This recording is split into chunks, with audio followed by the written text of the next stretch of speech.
Привет, с вами Алена, за работой у нас мастер Елена, и в гостях у нас молодой человек, которого привела жена. По его словам, такая беда с ним случилась по причине того, что у него плоскостопие, и нога поворачивается то так, то сяк. Но на самом деле, если присмотреться, можно увидеть, что на среднем пальчике у него есть изменения, пальчик развернут. Ну и, естественно, в обуви он трется о другой, и у нас получается вот такой вот результат. Это банальная стержневая мозоль, которая появляется в месте постоянного систематического избыточного воздействия, то есть что-то постоянно давит. В нашем случае давит конкретно соседний палец ввиду того, что третий палец развернут неправильно. Здесь мы произведем механическое удаление стержневой мозоли, также поставим разгрузку. Есть инструменты, которые, как говорится, must have, это обязательно нужны специальные кусачки. Сразу говорю, они не дешевые, они что-то 2 с чем-то тысячи, по-моему, стоили. У нас таких несколько штучек, но они прям нужны. Они у нас используются только для этих манипуляций, то есть мы не стрижем ими ногти, и мы не режем ими там кутикулу, да, потому что для кутикулы они тоже не подходят.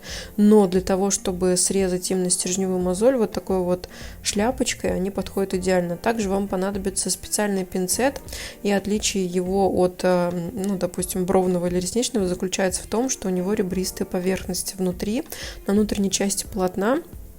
А это, в свою очередь, означает, что очень удобно им вытаскивать либо вросшие ногти, когда ты их срезал, да, из тканей, либо вот так вот оттягивать, смотреть стержневую мозоль. Ну, в общем, ссылку на инструменты, как всегда, под видео оставлю. И также еще в конце необходима будет шлифовка. У нас это под диск Atis. Ну, а теперь про молодого человека. Мы, конечно, уберем проблему, но мы решим только следствие. То есть причина заключается в другом. И так как у нас все завязано в этом мире на причинно-следственной связи, мы можем вырезать эту стержневую мозоль до потери сознания. То есть каждый раз она будет образовываться, и мы будем снова и снова ее удалять. Но на самом деле это не поможет. Это как борьба с вросшим ногтем хирургическим методом. Как я уже говорила несколько раз в своих видео, что у хирургов все очень просто. У них диагноз вросший ноготь считается снятым после того, как они его вырезали.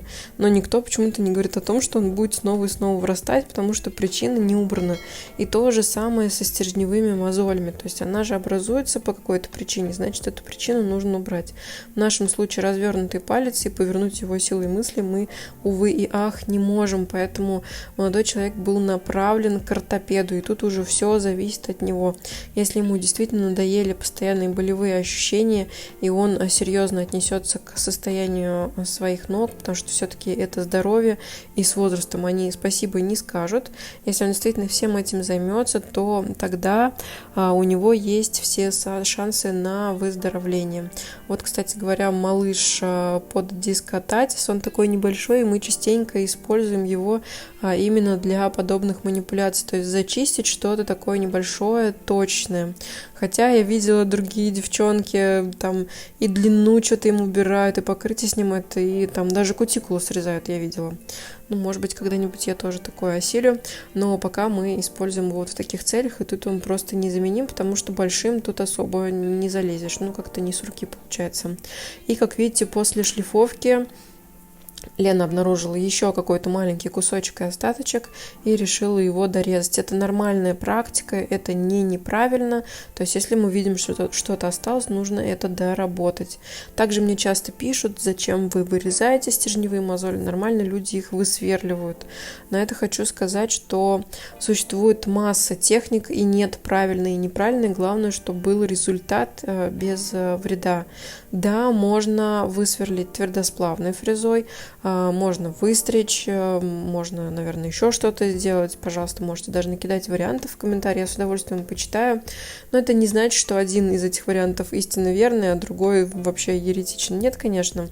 Все имеет место быть, никогда не стоит отказываться ни от одной из техник.